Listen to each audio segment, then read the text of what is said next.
Juhvukad. Minu nimi on Laura. Mina olen Annabel.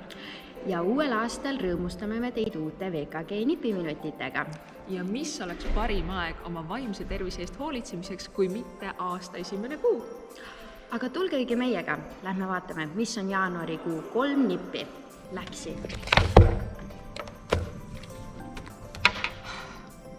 Segamini keskkonnas on väga keeruline rahulikult mõelda. Seega alustame uut aastat sellega, et vaatad kriitilise pilguga üle kõik asjad, mis sul toas leiduvad. Sest kas sa tõesti usud, et sa teed selle lapiteki kunagi valmis? Ilmselt nii mõnigi meist pidas oma vahetusaasta jooksul päevikut. Ja miks mitte sellega ka siin samas Eestis jätkata? Oma mõtete kirjapanemine aitab oma tunnetest paremini aru saada.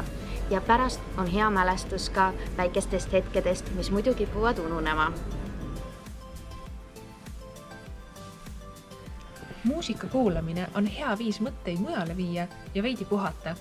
Kuid kui pidev muusika kuulamine hakkab ära tüütama, siis on võimalus kuulata selle asemel hoopis IFU maailmakodanike podcasti.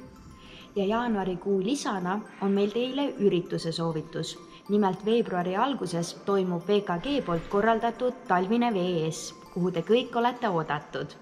Kohti on piiratud, nii et ärge jääge registreerimisega hiljaks. Näeme juba jälle veebruaris. Tšau!